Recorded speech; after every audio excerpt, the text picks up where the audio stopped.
죠. 어젯밤 몇 시간이나 주무셨습니까? 혹시 지금도 머리가 무겁고 가슴이 답답하지는 않으신가요? 어젯밤 몇 시간이나 주무셨습니까? 혹시 지금도 머리가 무겁고 가슴이 답답하지는 않으신가요? 30년 넘게 환자분들을 진료하면서 가장 무서운 질병을 하나 꼽으라면 저는 수면장애를 꼽겠습니다.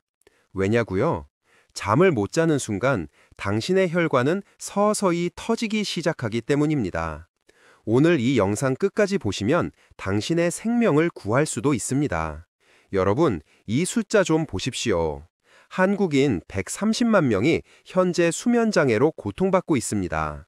그중 60대, 70대 어르신들이 40%나 됩니다. 많은 분들이 이렇게 말씀하십니다. 나이 들면 원래 잠이 안 오는 거 아닙니까? 약간 피곤한 건데 뭐 그리 대수냐? 절대 아닙니다. 수면장애는 단순한 피로가 아닙니다. 이것은 뇌졸중, 심근경색, 당뇨병의 시작점입니다. 제가 정확한 통계를 보여드리겠습니다.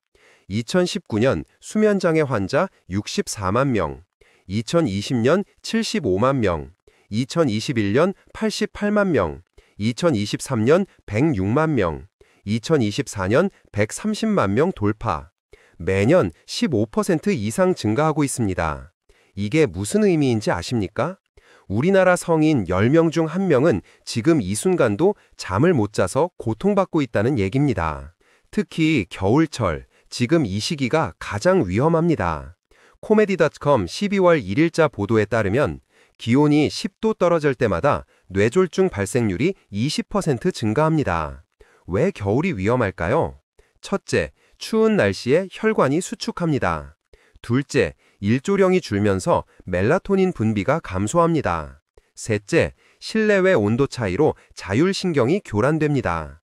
여기에 수면 부족까지 겹치면 혈관이 견딜 수 없는 압력을 받게 됩니다.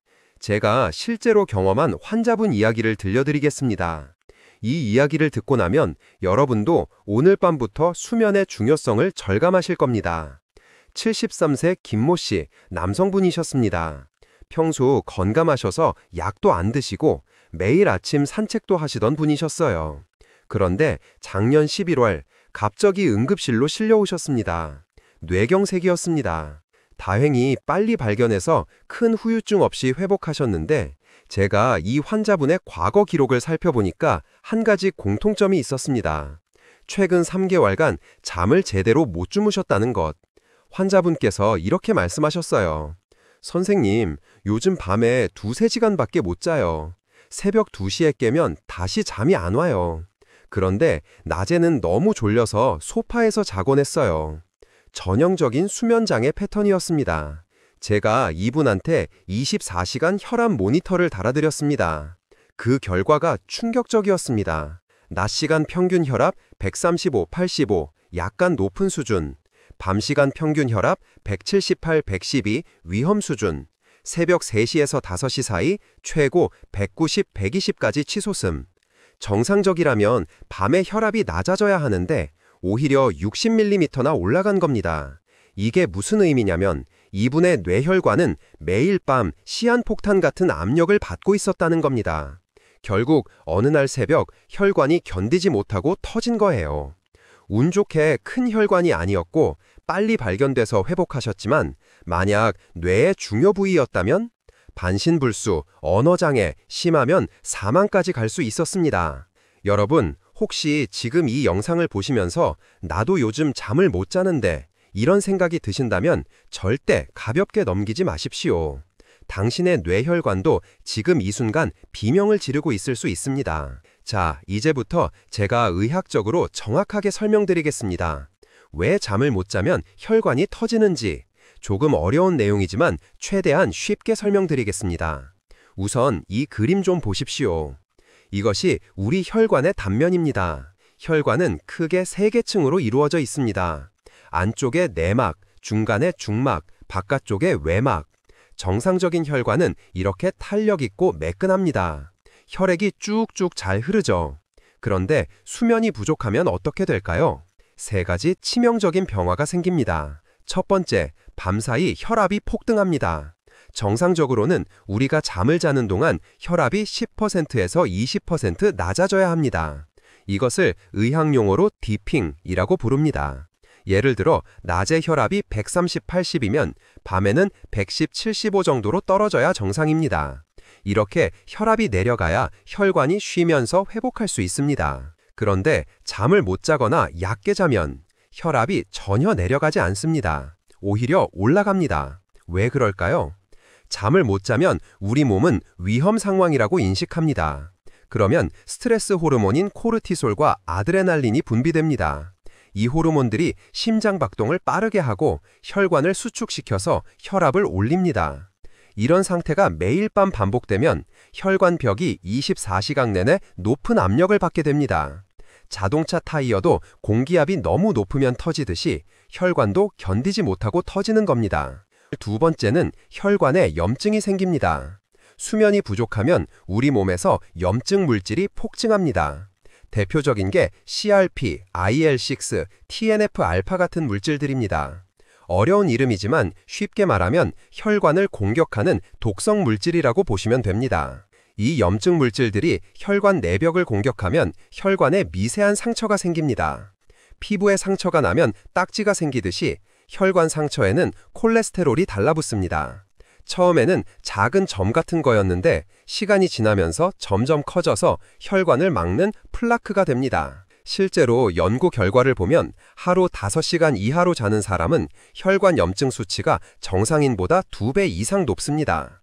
이 상태가 5년, 10년 지속되면 혈관이 70에서 80% 막힙니다.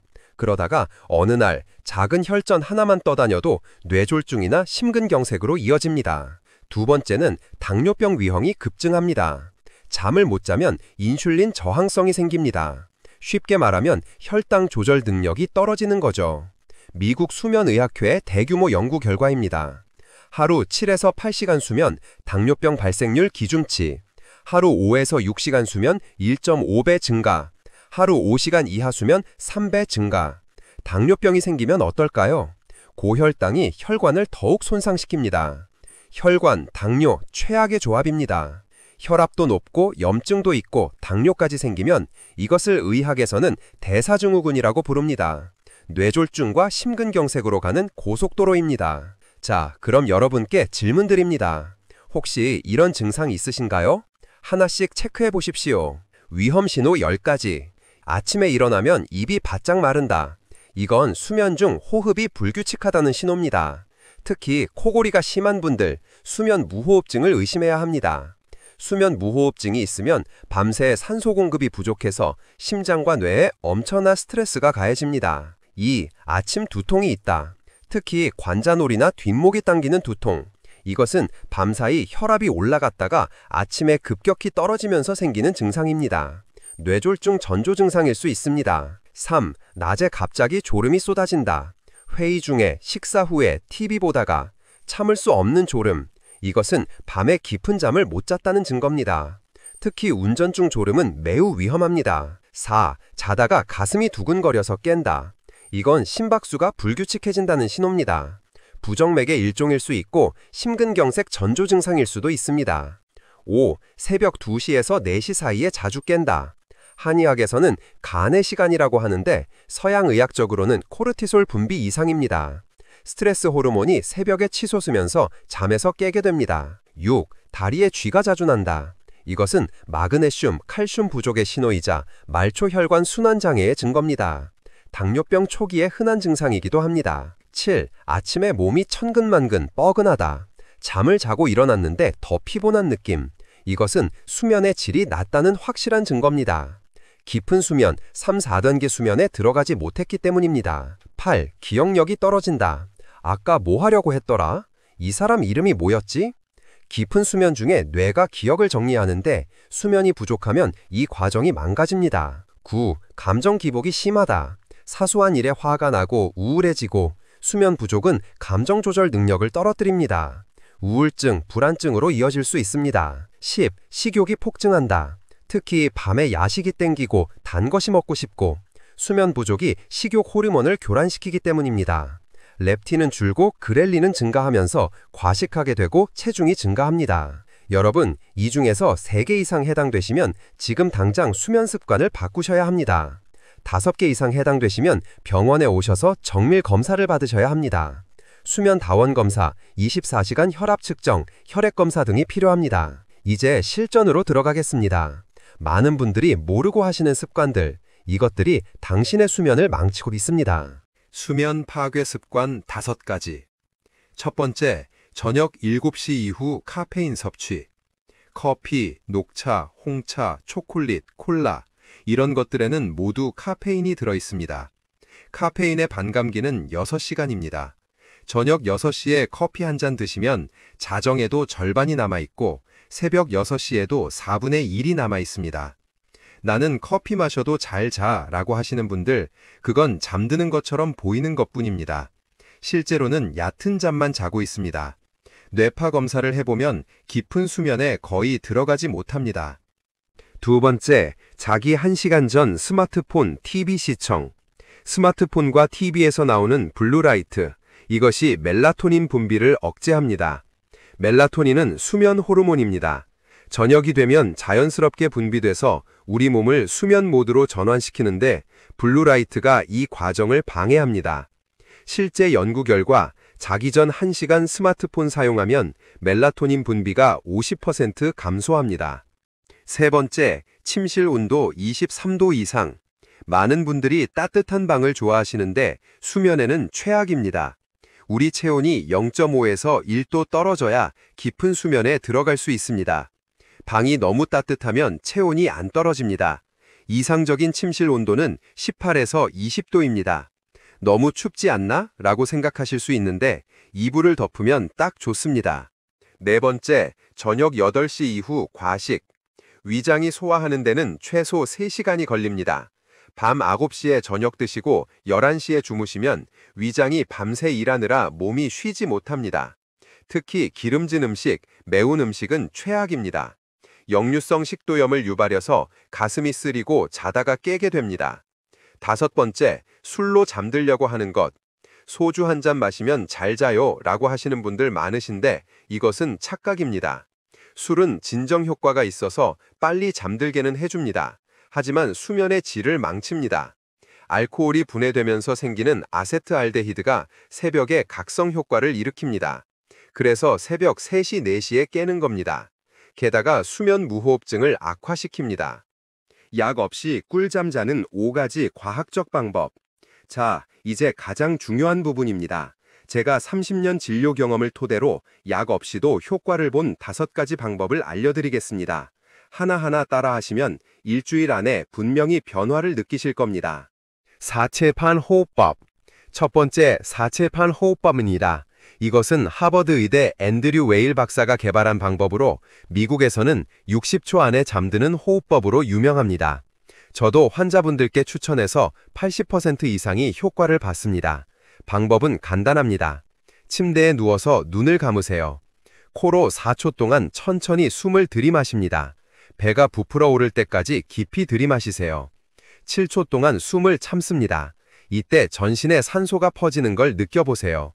입으로 8초 동안 천천히 후 하고 내뱉습니다. 몸의 모든 긴장이 빠져나간다고 상상하세요. 이것을 4번 반복하세요. 총 소요 시간 2분도 안 됩니다. 왜 이게 효과가 있을까요? 천천히 숨을 내쉬면 부교감신경이 활성화됩니다. 부교감신경은 휴식과 소화를 담당하는 신경입니다. 심박수가 느려지고 혈압이 내려가고 자연스럽게 졸음이 옵니다. 제 환자분 중 한 분은 10년간 수면제를 드시다가 이 방법으로 완전히 끊으셨습니다. 두 번째, 침실 환경을 바꾸십시오. 수면의 질은 80%가 환경에서 결정됩니다. 아무리 피곤해도 환경이 나쁘면 못 잡니다. 온도 18에서 20도. 앞서 말씀드렸듯이 체온이 떨어져야 깊은 잠에 듭니다. 겨울철에는 난방을 약하게 하고 두꺼운 이불을 덮으세요. 여름철에는 에어컨을 24도로 맞추고 선풍기를 벽에 대고 돌리세요. 빛 차단, 100% 암막. 작은 LED 불빛 하나도 수면을 방해합니다. 눈을 감았을 때도 빛이 눈꺼풀을 통과해서 뇌에 전달됩니다. 꼭 해야 할 것, 암막 커튼 설치, 디지털 시계 뒤집어 놓기, 공기청정기, 충전기 LED 테이프로 가리기, 복도 불빛 차단, 문틈 막기, 소음 30dB 이상, 시계 째깍 소리, 냉장고 웅웅 소리, 이런 미세한 소음들이 수면을 얕게 만듭니다. 귀마개를 사용하시거나 백색 소음 앱을 활용하세요. 세 번째, 매일 같은 시간에 자고 일어나세요. 이게 가장 중요합니다. 우리 몸에는 생체 시계가 있습니다. 의학용어로 서카디안 리듬이라고 합니다. 매일 같은 시간에 자고 일어나면 몸이 그 시간을 기억합니다. 그 시간이 되면 자동으로 멜라토닌이 분비되고 체온이 떨어지고 자연스럽게 졸음이 옵니다. 주말에도 같은 시간에 일어나세요. 주말에는 늦잠 자야지, 이것이 생체 시계를 망칩니다. 월요일에 또다시 적응해야 하니까 월요병이 생기는 겁니다. 주말에도 평일과 같은 시간 플러스 1시간 이내에 일어나시는 게 좋습니다. 네 번째, 저녁 식단 최적화. 잠들기 3시간 전에는 식사를 마치셔야 합니다. 저녁 6시에 드시고 9에서 10시에 주무시는 게 이상적입니다. 피해야 할 음식, 매운 음식, 속쓰림, 역류성 식도염, 기름진 음식, 소화 시간 5시간 이상, 고단백 음식, 소화 부담, 술, 커피, 녹차, 수면 방해, 도움이 되는 음식, 바나나, 마그네슘, 트립토판 풍부, 멜라토닌 합성, 따뜻한 우유, 칼슘, 트립토판, 긴장 완화, 호두, 오메가3, 멜라토닌 직접 함유, 체리, 천연 멜라토닌의 보고, 상추, 락투카리움 성분, 진정 효과. 제가 추천하는 저녁 간식, 자기 1시간 전 바나나 반개 플러스 따뜻한 우유 1잔 또는 체리 10알 정도. 이것만으로도 수면의 질이 크게 향상됩니다. 다섯 번째, 낮잠 전략적으로 자세요. 많은 어르신들이 점심 먹고 2~3시간씩 주무시는데 이것이 밤밤을 방해합니다. 낮잠은 20분 이내로 제한하세요. 오후 1~2시 사이가 가장 좋습니다. 절대 오후 3시 이후에는 자지 마세요. 20분 낮잠의 효과, 각성도 향상, 집중력 회복, 혈압 안정, 밤밤 방해 안함. 타이머를 20분으로 맞추고 침대가 아닌 소파나 안락 의자에서 자세요. 너무 편하면 깊이 자서 깨기 힘듭니다. 여러분, 오늘 긴 영상 끝까지 시청해 주셔서 정말 감사합니다. 제가 30년 넘게 환자분들을 보면서 한 가지 확신하게 된 게 있습니다. 잠이 최고의 보약이라는 것. 아무리 좋은 약을 먹어도, 아무리 비싼 건강식품을 먹어도, 아무리 열심히 운동을 해도 잠을 못 자면 다 소용없습니다. 수면은 우리 몸이 스스로 치유하는 시간입니다. 혈관을 회복하고, 뇌를 청소하고, 면역력을 강화하고, 호르몬을 정상화하는 시간입니다. 이 소중한 시간을 빼앗기지 마십시오. 오늘 밤부터 꼭 실천해 보세요. 첫, 478 호흡법으로 긴장 풀기. 둘, 침실 온도 18에서 20도로 낮추기. 셋, 완전 안막 만들기.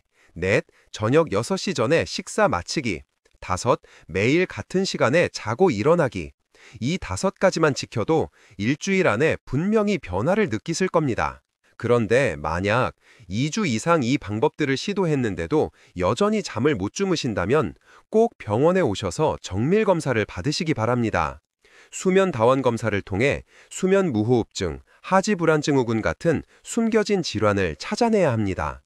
특히 코골이가 심하신 분, 자다가 숨이 막히는 느낌이 드시는 분, 아침에 두통이 있으신 분, 이런 분들은 꼭 검사 받으세요. 자, 오늘 영상이 도움이 되셨다면 구독과 좋아요 버튼 꼭 눌러주세요. 여러분의 구독 하나가 더 많은 어르신들께 생명을 구하는 정보를 전달하는 힘이 됩니다. 그리고 댓글로 오늘 밤부터 실천하겠습니다. 478 호흡법 해봤는데 좋네요. 이런 한 줄만 남겨주시면 제가 큰 힘을 얻어서 더 좋은 영상으로 찾아뵙겠습니다. 그리고 주변에 잠을 못 주무시는 분들, 고혈압이나 당뇨로 고생하시는 분들께 이 영상을 꼭 공유해 주세요. 당신의 작은 관심이 누군가의 뇌졸중을 막을 수 있습니다.